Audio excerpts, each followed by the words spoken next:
Welcome to New York's number two sports show. The Rangers lose to the Edmonton Oilers 3-1 at Madison Square Garden, once again failing to win three in a row.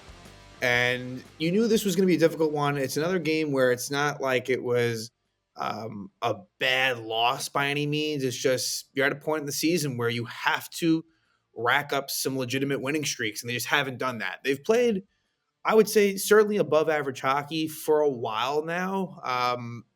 But again, um, and it's not a bold prediction.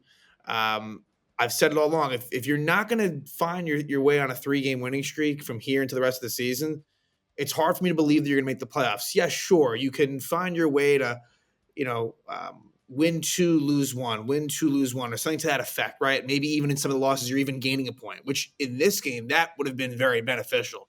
Um, Kind of an even played game through two periods, I'd say, for the most part. Tied going into the third, but Edmonton finds a way. And we'll discuss as far as what happened there. But again, the power play woes the Rangers continue. And that's a major reason as to why they're losing games. They're 1 for 20 on the power play in their past 7 games, 0 for 3 tonight. That's just for a team that's been predicated on really taking advantage of the man advantage. That's a problem. And really, for me, I'm open to changing personnel. You do have a bunch of different options in theory.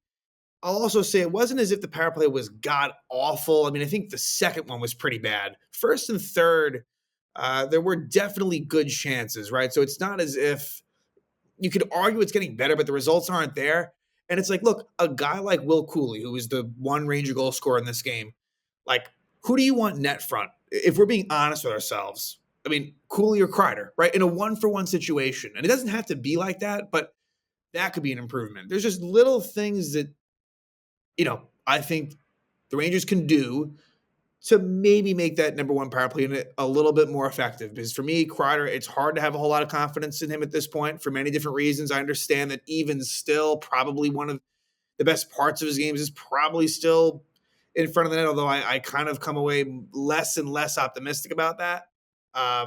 Overall, and I don't want to make that like a fully Kreider related thing for the power play. I'm just thinking of ways that they can make it better. I do think that there are personnel changes they could make. Um, the Rangers did go back to Igor Shesterkin, which I felt as if was the right move. I'm still going to stick to the fact that if you were to do it one of the weekends to go Igor back to back, it was last weekend, the Ottawa Columbus one. I understand the reasons. I understand that in some ways, maybe it's learning from mistakes that were made decision wise. It's just unfortunate. The end result is you ended up, I don't want to say wasting Shesterkin, but you ended up losing where Shesterkin played well. I'm not going to say he wasn't bad. He wasn't amazing, but he played well. I would say that he gave the Rangers a better chance to win than if it were quick in the lineup. But it's just too bad that you couldn't even take advantage of the fact that you did go Igor back to back, which is rare. Shesterkin, I think it's only maybe been 5 starts in his whole career that he's gone back to back days or nights, however you want to term it.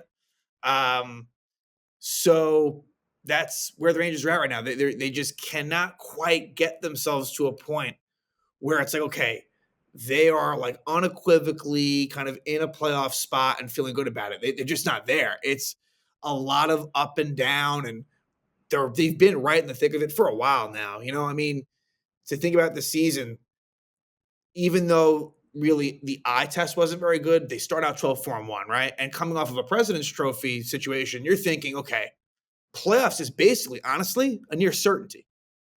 It was hard not to think that. Then it goes the other way where it's like, whoa, they go 4-15, they're done, right? It's hard not to think, okay, this team is absolutely, it happened quickly, but they're done.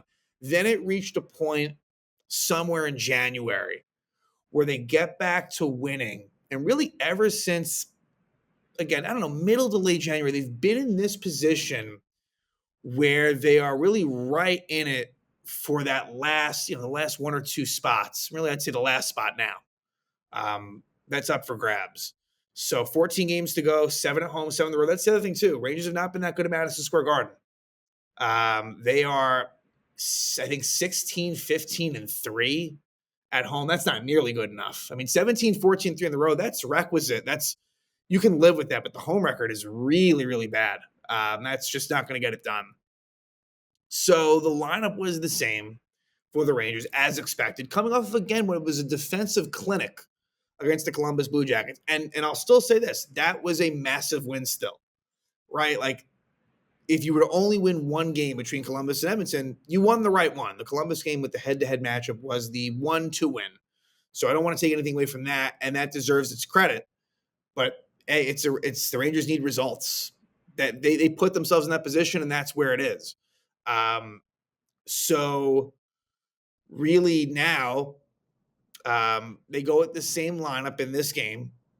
And I wouldn't be surprised next game if we do see some changes. Just to jump ahead a little bit here, Brennan Othman was a bad part to the winning goal by Edmonton. He was a player that has been on a line that's been effective. I would say he, honestly, out of the three of them, has probably been the number three in terms of the players that are noticeable in driving that line, right? It's Brodzinski centering Othman and Rempe. And Othman, within the confines of that line, it's been an effective line. However, and on the one hand, you wish that Othman could play with, a little bit more skilled players. I'll give him that. I'll give him that as someone who was a first-round pick, as someone that does have goal-scoring ability. Having him on a fourth-line role, I understand that it's not ideal, but at the same time, you got to make the most of it. They are giving him somewhat of an opportunity, and he still doesn't have a goal or an assist, no points yet in his NHL career. And he played a few games last year, more so this year, and it's just not quite happening yet. And so you just have to wonder, after a bad play like that, could he be taken out of the lineup? It is possible. Is a little unfair to maybe do it based on one play? Yes, but I still think the overall body of work isn't fantastic. Also, though, your alternatives aren't great. Juuso Parssinen is not someone that you're clamoring to get in there. But the thing is, like Brett Berard, his ice time was kind of cut down. And I noticed a lot, even before any of the Othman stuff happened, Brodzinski was, I guess, double shifting on the Carrick line with Kreider. So, you just wonder if they might make some tweaks. On the defensive side, Zach Jones was also a part of that winning goal where he, was trying to do the right thing, but he kind of didn't do the right thing, where he gets his stick on the puck of the shot by Arvidsson, and because of that, it goes past Shesterkin. If Jones just kind of doesn't do that, chances are maybe he goes wide or it's just a clean save. And so, Zach Jones, would I rather him be in there than the alternatives? Probably. I probably would rather have him in than Susie and Dahan, but that's not saying much. And ideally, he probably wouldn't be one of your six defensemen in a playoff push. Just saying, right? Like, if you could slot here's kind of the way that I see this, where you could have it. Here's what you're missing. And this sounds better, not perfect. Hear me out. And I'll start from the bottom to the top, and it's still not anywhere near perfect. Let's say the third pair is Valkonen and Schneider. And look, even Valkonen, to me, to be honest, he's kind of more at best a fifth defenseman, but really more of a sixth, maybe even seventh, right? So even saying that, maybe Valkonen is a little bit more than what he should, but that's fine, right? Him on a third pair, we can live with that. Second pair, in theory, is Keandre Miller and Will Borgen. And you can even make arguments to that. That's maybe not exactly quite ideal. But again, you can tolerate that. And then what you need that number one pair to be, and maybe forget about even the ordering of it, is someone legitimate on the left side with Fox. Not Carson Soucy, not Zach Jones, no one that's on the current roster. That is, I think, what you're looking for in the offseason, to somehow get your hands. And I'm just throwing him out there. I'm not saying that this is what's going to happen. I don't know if the Rangers have the cap space for it, but if it had worked out with a Jacob Chikrin, right? Like something like that. And that might not even be the prime example, like a Gavrikov. I'm thinking about the available options. Provorov, again, this is not well thought out on my part as far as the actual person, but the having a bona fide partner for Fox. And so you're just a bit short. Really, forwards and defense, if we're being completely honest. You're cutting out some of the dead weight and trying to, build out this roster, and it's going to take time. But that's kind of how I see that for now. But Edmonton is dangerous. Really, for the most part, Rangers did a pretty nice job of limiting Draisaitl and McDavid. Now, McDavid eventually gets the goal, I think on his first shot on goal in the game in the third period, to kind of really put the icing on top. for Edmonton. And Draisaitl, he was very noticeable. Don't get me wrong, but hey, like the fact is, he had one secondary assist on a power play goal. Like Rangers did a decent job to stop two of the best players in the league. Wasn't perfect. Like, I think that they were better than the stats indicated. But if you told me, hey, like up until I guess the McDavid goal, all you had score-wise was a Draisaitl, again, a secondary assist on a power play goal by Draisaitl, where he wasn't a major factor necessarily on that goal. You set up that all day long. Rangers are having trouble generating offense. And look, I still think that the best path to victory is playing a defensive first style. And so with that, you are going to have these situations where the Rangers do have struggle with goal scoring, right? That comes with the territory. But it's a problem, especially when you don't convert on the power play. They absolutely need to. That needs to get better, or they're going nowhere. I mean, if it stays this way, right? If they stay with this, just where you're getting a power play goal once every, 5, 6, 7 games, it's hard to envision this team making the playoffs, even with the fact that the Ranger competition, it's not great. The only reason the Rangers even have a chance to make the playoffs is because you're dealing with other teams that have flaws as well. That eighth spot is going to be occupied by someone that really in other seasons may not normally make it, right? Like the point is 90 points. That might be enough to get you in. That's not normally the case. Normally you're going to need at least, maybe 92 points, 94 points. But really, honestly, the way it's just going, there's a chance that 90 points could just get you in the playoffs and maybe even 89. Now, I don't think that'll be the case, but we can't rule it out. So it's a lot to do with what's around them that's giving the Rangers this chance of sneaking in. But as far as this game goes, it was Stuart Skinner against Igor Shesterkin. And Skinner's had his struggles this season. They're coming off of not the greatest of trips, in terms of, I'm not sure what they did before the Devils game, but they lost to New Jersey. They beat the Islanders in overtime. But you knew this was going to be a tough test for the Rangers for all the reasons I laid out last episode and here in the beginning, like of this one. It's a quick turnaround, right? And that's not an excuse. And even in the most normal and least variable reasons, the Rangers probably still lose. Edmonton is just simply, they are better. They are more talented than the Rangers, not by that much. Rangers could have won this game, right? It's not like one bounce goes different here and there. The Rangers possibly are on a different side of this. But in watching it, Rangers, I thought really actually, in the third period, we're getting a lot of opportunities after Edmonton took the lead, but you never felt great about it. And that's the thing with this current Ranger squad is that, like last year, tied game, third period, Rangers were coming out with points, typically two, typically one regulation. Like they got it done. This year, it's just not quite as consistent. It's not always bad. I'm not going to say that. They have had their moments where they have come through, but a lot of times in a situation where you need to bear down and find a way to grab a point, get it to overtime, they haven't done it enough. So this starts out with a very quick penalty by Edmonton. Ryan Nugent-Hopkins at 108 slashes Vincent Trocheck. And the Rangers on this power play, the one that stands out was a JT Miller slap shot off the post that nearly goes in, of course. Obviously, it's the post. But the Rangers, the beginning of that power play looked there were some chances, but then they, kind of stall out. And Edmonton kills it off. Bringing up JT Miller, he'll come up again here. I have not loved JT Miller's game. I think the stats are better than what we've seen. That all said, I know that JT Miller, there's a lot of versatility there. There's a size element there. There's a physicality. There's a lot of attributes and intangible aspects to JT Miller's game that are really much needed for the Rangers. I see that. But there's also a bit of a recklessness that goes the wrong way. And it reminds you of when he was in the Rangers the first time. And in this game, a couple of more penalties by JT Miller. We've seen that a lot lately, right? So he's getting in the penalty box. But then also, again, there's a little bit of I wish that he was kind of working a little bit better with his teammates. There were certain times on the power play where he's just firing away. And I like the shoot first mentality. I do. But sometimes I'm just like, hey, why? Turning the puck over at times. I just feel like his game has not been crisp. Um, is he still someone that I think is one of the best players on the team? Absolutely. Someone that you want out there in key moments? Yes. But it's something just seems a little off. And I just feel like he needs to kind of fine tune and kind of take some of the mistakes out of the game.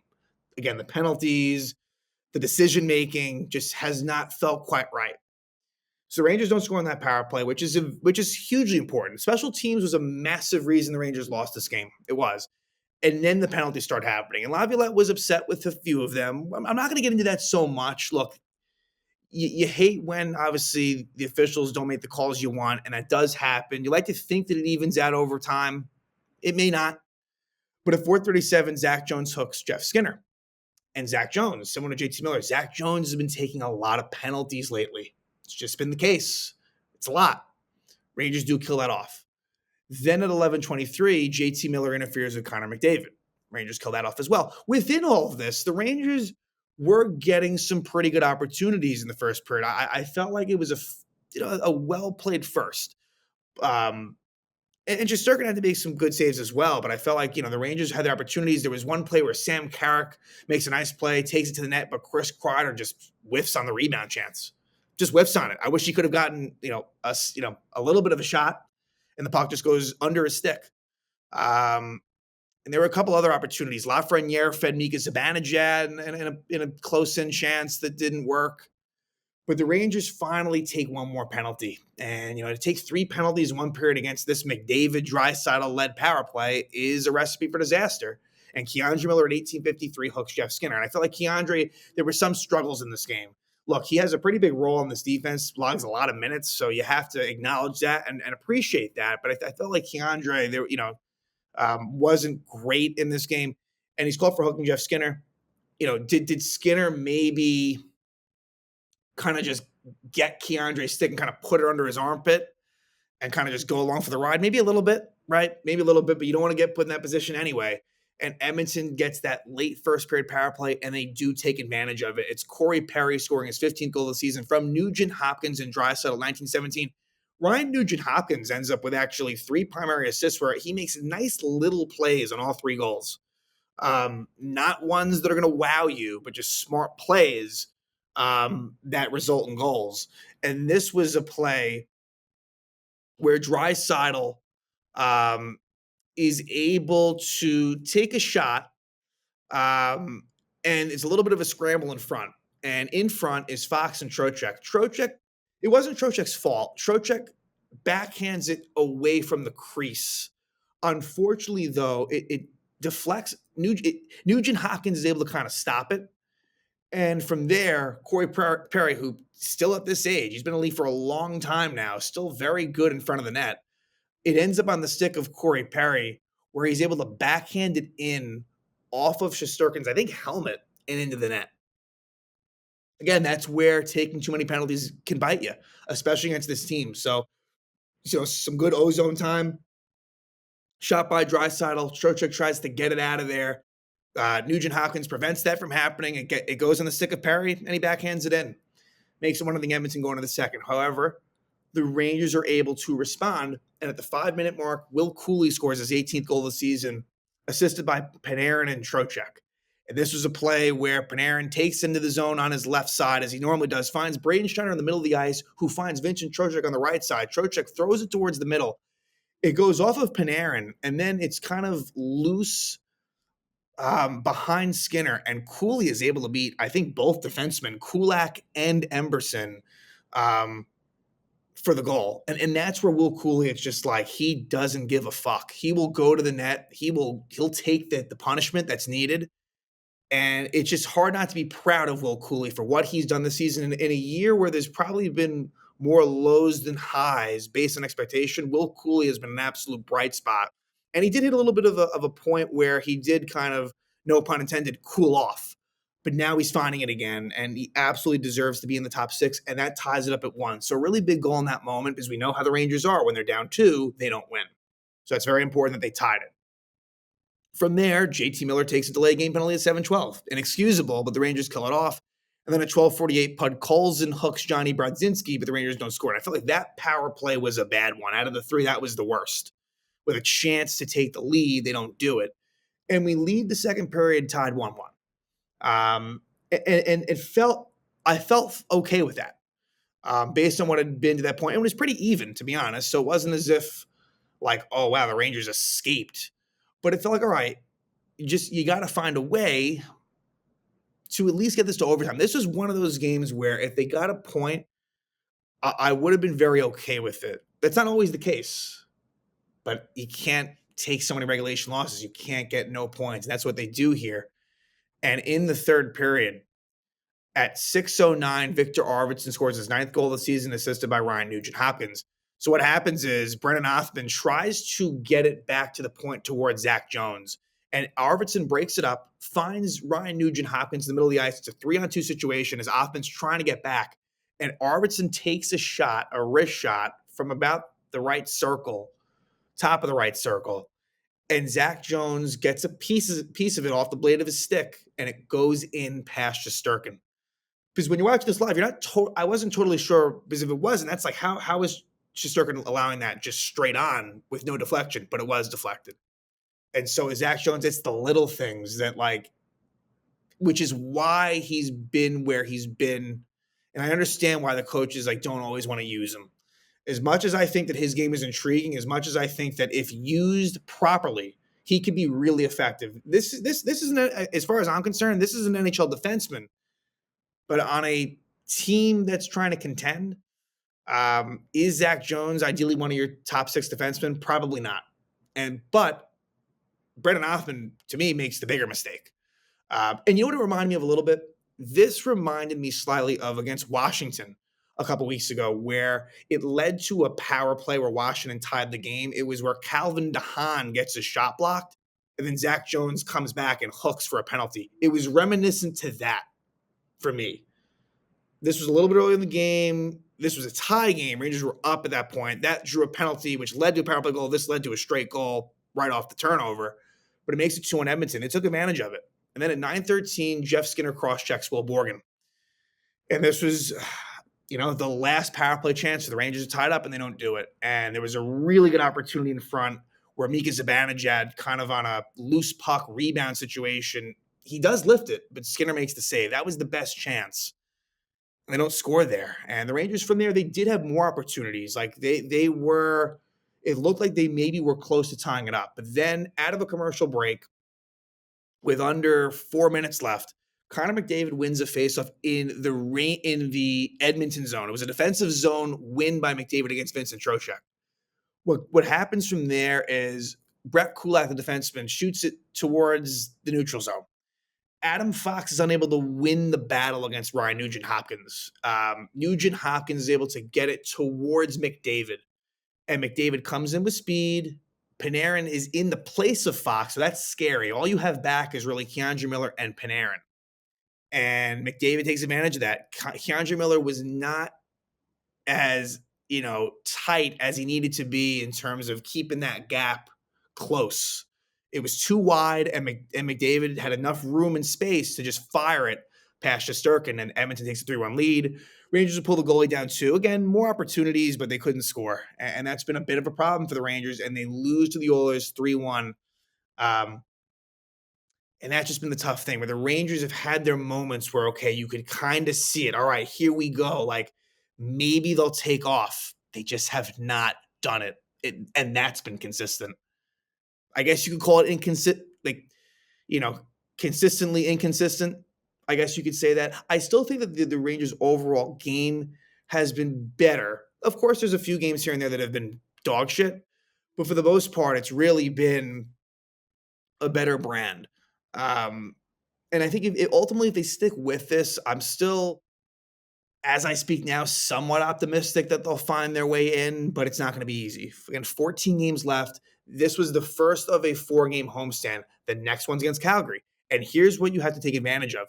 Against Calgary and against Toronto, they will be facing both of those teams where Calgary the night before is playing, ironically, against Toronto.